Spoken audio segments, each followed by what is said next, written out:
রাধে রাধে। ওম নমো ভগবতে বাসুদেবায়।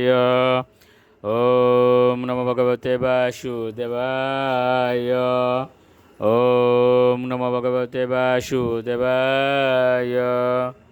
শ্রীমদ্ ভাগবত তৃতীয় স্কন্দ স্থানম সৃষ্টির স্থিতি ত্রয়োত্রিংশতি অধ্যায়। কপিলদেবের কার্যকলাপ। শ্লোক 1।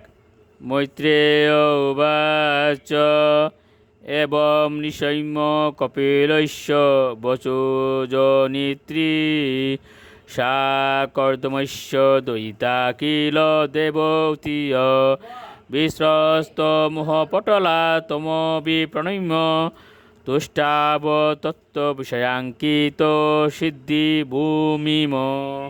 অনুবাদ। শ্রী মৈত্রেয় বললেন, এইভাবে ভগবান কপিল দেবের মাতা এবং কর্দমমুনির পত্নী দেবতী ভগবত ভক্তি এবং দিব্য জ্ঞান সম্পর্কিত সমস্ত অবিদ্যা থেকে মুক্ত হয়েছিলেন। মুক্তির পটভূমি স্বরূপ সাংখ্য দর্শনের প্রবর্তক ভগবান কপিল দেবকে তিনি নিম্নলিখিত স্তুতির দ্বারা প্রসন্ন করেছিলেন। শ্লোক 2। দেবতীরুবাচ অতৈপযু অন্ত শরীরে শয়ানম ভূতেন্দ্রিয়ার্ত আত্মময়ম পপুস্তে গুণপ্রবাহম সৎশেষ বীজম দদৌ স্বয়ং যজ্জঠরাব্জ জাত। অনুবাদ। দেবতী বললেন, ব্রহ্মাণ্ডের তলদেশে সমুদ্রে সাহিত্য আপনার নাভিকমল থেকে উদ্ভূত হয়েছেন বলে ব্রহ্মাকে অজ বলা হয়। আপনার শরীর অনন্ত, ব্রহ্মাণ্ডের উৎস, কিন্তু ব্রহ্ম কেবল আপনারই ধ্যান করেছিলেন। শ্লোক 3।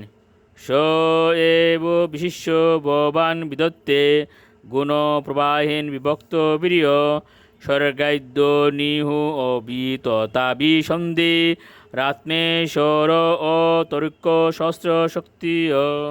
অনুবাদ। এ ভগবান, যদিও আপনার করণীয় কিছু নেই, তবু আপনি আপনার শক্তিকে জোড়া প্রকৃতির গুণের পারস্পরিক ক্রিয়ায় বিভক্ত করেছেন, যার ফলে জগতে সৃষ্টি, স্থিতি ও প্রলয় সম্পাদিত হয়। হে ভগবান, আপনি সত্য সংকল্প এবং সমস্ত জীবের পরমেশ্বর। তাদের জন্য আপনি এই জড় জগৎ সৃষ্টি করেছেন, এবং যদিও আপনি এক, আপনার বিবিধ শক্তি নানাভাবে কার্য করতে পারে, সেটি আমাদের কাছে অচিন্ত। শ্লোক 4। সতম ঋতু মে জঠরেন্নাথ কতম নো যশোদর এতদাসিত বিশ্বম যুগান্তে বটপত্র এক শেতে স্ম মায়া শিশুরঙ্গ্রিপান। অনুবাদ। গণেশ্বর ভগবান রূপে আপনি আমার গর্ভে জন্মগ্রহণ করেছেন। হে প্রভু, যার উদরে সমগ্র বিশ্ব অবস্থান করে, সেই পরমেশ্বরের পক্ষে কীভাবে তা সম্ভব? তার উত্তর হচ্ছে এই যে, তা সম্ভব কারণ কল্পান্তে আপনি একটি শিশুরূপ ধারণ করে আপনার পায়ের অঙ্গুলি চুষতে চুষতে একলা একটি বটপাতায় শয়ন করেন। শ্লোক 5। তম দেহতন্ত্র প্রসমায় পাপ্ম নাম নিদেশ বাজাম চ বিভূতয়ে ইয়তাবতারাস্তব শুক্রাদয়ে তয়ায়ম অপি আত্মপথ উপলব্ধয়ে। অনুবাদ। এ ভগবান, পতিতদের পাপকর্মে প্রশমনের জন্য এবং তাদের ভক্তি ও মুক্তির জ্ঞান বৃদ্ধির জন্য আপনি এই শরীর ধারণ করেছেন। যেহেতু এই সমস্ত পাপাত্মারা আপনার নির্দেশের উপর নির্ভরশীল, তাই আপনি স্বেচ্ছায় বরাহ আদি রূপ নিয়ে অবতরণ করেন।